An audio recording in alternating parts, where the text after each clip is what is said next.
Dear student,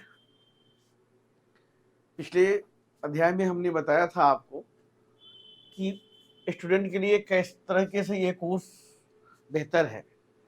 आज हम बताते हैं ये कोर्स उनके लिए भी बहुत ज़रूरी है जो खुद का व्यवसाय कर रहे हैं या करना चाहते हैं। किन के लिए बेहतर होगा? एंटरप्रेन्योर्स के लिए। ऐसे एंटरप्रेन्योर्स जो खुद का व्यवसाय प्रारंभ करने जा रहे हैं, उन्हें किन किन चीज़ों का ज्ञान होना बहुत ज़रूरी होता है। एंटरप्रेन्योरशिप की बात आज की डेट में हम सभी लोग बहुत अच्छी तरीके से करते हैं, लोग कर भी रहे हैं। लेकिन छोटे एंटरप्रेन्योर्स को कहाँ कहाँ प्रॉब्लम आएगी या आती है, क्या क्या उनको जानना जरूरी है, उसके बारे में इसके बारे में बताया गया है। बिजनेसमैन के लिए भी ये कोर्स बहुत जरूरी है। आज इतने ज्यादा कंप्लाइंसेज हैं और हर कंप्लाइंसेज के साथ ऐसी चीजें जुड़ी हुई हैं जहां इंटरेस्ट और पेनल्टी का क्लाज बना हुआ है। यदि वो इस कोर्स को ज्वाइन करते हैं या सीख लेते हैं या इसके बारे में जानकारी ले लेते हैं तो उन्हें अपने ऑर्गेनाइजेशन को चलाने में बड़ी ही आसानी होती है। उनके लिए भी ये डिजाइन किया गया। इसी तरीके से शॉपकीपर, ट्रेडर्स, सर्विस प्रोवाइडर। अब सर्विस प्रोवाइडर वो है जो कॉन्ट्रेक्चुअल वर्क करते हैं, जैसे मैन पावर की सप्लाई कर रहे हैं गवर्नमेंट में, या प्राइवेट ऑर्गेनाइजेशन में मैन पावर दे रहे हैं, सिक्योरिटी एजेंसी चला रहे हैं, या और भी इस तरह के कॉन्ट्रैक्ट वर्क कर रहे हैं। तो उनके केस में वो बहुत सी चीजें दूसरे पे डिपेंड हैं।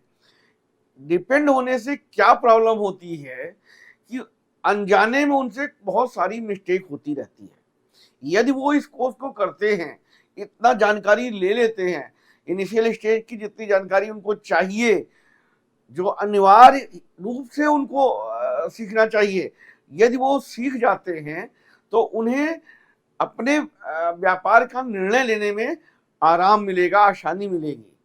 क्योंकि सर्विस प्रोवाइडर के पास समय का बहुत मैनेजमेंट गड़बड़ होता है, क्योंकि सर्विस इंडस्ट्री में है तो कहीं यहाँ भागना है, कहीं यहाँ भागना है, यहाँ जाना है, वहाँ जाना है। तो उनके साथ समस्या यही रहती है कि वो अपने आप को टाइम नहीं दे पाते हैं और चीज़ें इकट्ठा हो जाती हैं। कंप्लाइंसेज न कराने पर सीधे पेनल्टी है। तो उस केस में अगर उन्हें बेसिक चीज़ों का ज्ञान है तो आसानी से वो निर्णय ले पाएंगे, अपने टेंडर सही से फाइल कर पाएंगे, कोई मिस्टेक नहीं होने पाएगी। इसलिए सर्विस प्रोवाइडर के लिए भी ये कोर्स अत्यंत लाभदायक है। ये बात तो ये हुई। वर्किंग स्टाफ के साथ एक बहुत बड़ी समस्या हमने ये देखी है कि जनरली छोटे ऑर्गेनाइजेशन में स्टाफ काम कर रहा होता है। सपोज करिए कि अकाउंटेंट काम कर रहा है। अकाउंटेंट बेसिक चीजें तो जान रहा है लेकिन बहुत डिटेल्स में चीजें नहीं जानता है। दूसरी समस्या उसकी ये होती है कि वो एक साथ कई जगह काम कर रहा होता है। 2 घंटे यहाँ बैठता है, 2 घंटे वहां बैठता है, 2 घंटे वहां बैठता है। ऐसे परिस्थितियों में अगर वो पूरा काम नहीं जानता है कि फाइनेंशियल चीजें कैसे मैनेज होती हैं या ऑफिस में ऑफिस मैनेजमेंट कैसे काम करता है, तो वो प्रॉपर अपनी सेवाएं दे नहीं पाएगा। आधा अधूरा ज्ञान उसके पास है तो वो आधा अधूरा ही डिलीवर कर पाएगा। एम्प्लॉयर को भी ज्यादा पता नहीं है, तो चीजें जब समय बीत जाता है तो सामने आती हैं। और उसकी समस्या ये है कि वो 3-4 जगह काम कर रहा है तो कहीं क्लास नहीं ले सकता। तो उसके लिए ऐसी व्यवस्था बनाई गई कि वो इतनी चीजें सीख ले कम से कम कि जो रिपोर्ट उसको बनानी है, जो MIS उसको आगे फॉरवर्ड करनी है अपने चार्टर्ड अकाउंटेंट को, अपने लॉयर को, अपने काउंसिल को या अपने एम्प्लॉयर को, वो सही से दे पाए। हमने कई जगह देखा कि लोग सीखना चाहते हैं लेकिन उन्हें सिखाए कौन। एक तो सबसे बड़ी प्रॉब्लम यह है कि वो अपने बारे में बताना नहीं चाहते। अंदर से मन में है कि हम ये चीज सीख लें कि ट्रायल बैलेंस में एरर आ रही है तो क्यों आ रही होगी, कैसे हम उसको पकड़ेंगे, कैसे जानेंगे, बैंक कैसे रिकंसाइल करेंगे, टाइम ऑफिस को कैसे गवर्न करेंगे, एचआर का अकाउंट से क्या रिलेशन हो सकता है, सेल्स का रिलेशन क्या हो सकता है, कैसे चीजों को हम ट्रैक करेंगे, ये सब चाहते हैं वो जानना, लेकिन इस संकोच बस वो नहीं कर पाते हैं। या सबसे बड़ा प्रॉब्लम यह है कि टाइम का अभाव है, और कहाँ सीखे जाकर के ये सब प्रैक्टिकल चीजें। थियरिकल चीजें तो ऑलरेडी पढ़ के आए हैं, उससे उनका भला नहीं होना है। तो कम समय में अपने समय के अनुसार अपने काम को करते हुए कैसे वो उस चीज को कर सकते हैं, उसके बारे में भी इस कोर्स में बताया गया है। साथ ही साथ ये भी देखा गया है कि हमने बहुत सारे टैक्स कंसल्टेंट देखे, प्रैक्टिशनर देखे, एडवोकेट जो होते हैं। चार्टर्ड अकाउंटेंट तो सारी विधा को पढ़ करके आता है, उसको कोई जरूरत भी नहीं है। लेकिन जो कंसल्टेंट हैं, एडवोकेट हैं, उनको विषय का ज्ञान बहुत अच्छा हो सकता है, लेकिन अकाउंटिंग का ज्ञान बिल्कुल नहीं होता, क्योंकि अकाउंट उन्होंने नहीं पढ़ा है। बीए पास किया तब भी वकील बन गए, बीएससी किया तब भी वकील बन गए, एमएससी किया तब भी बन गए, क्योंकि एलएलबी करने के लिए ये डिसाइडेड नहीं है कि इसी स्ट्रीम का बच्चा आएगा तभी बनेगा, और अगर उसी स्ट्रीम का भी आता तब भी कोई फायदा नहीं था। तो उनके लिए वो चाहते भी है, क्योंकि अच्छी प्रैक्टिस करने के लिए, अच्छी अकाउंटिंग टैक्सेशन की प्रैक्टिस के लिए सबसे जरूरी चीज है यही है कि उसे अकाउंटिंग का ज्ञान बहुत अच्छे से तरीके से पता हो, और हर स्टेज का ज्ञान पता हो, तभी वो काउंसिल, वो एडवोकेट अच्छी वकालत कर पाएगा।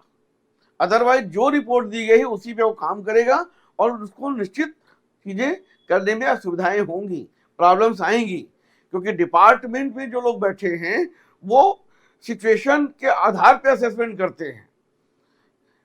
बहुत सी चीज ऐसी होती है कि टैक्स नहीं लगना है, और बहुत सी चीज होनी है जहां टैक्स लगना है, अकाउंटेंट से भी गलती हो सकती है।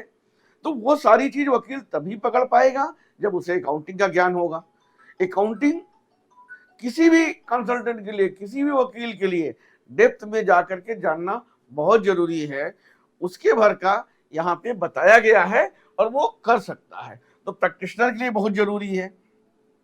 ऐसे बच्चे जो कंपटीशन की तैयारी कर रहे हैं, इंटरव्यू की तैयारी कर रहे हैं, उनको भी बेसिक ज्ञान मिल जाता है। यानी एक कोर्स से ऐसा कोर्स डिजाइन किया गया कि बहुत सारी व्यवस्था उसको एक साथ मिल सकती है।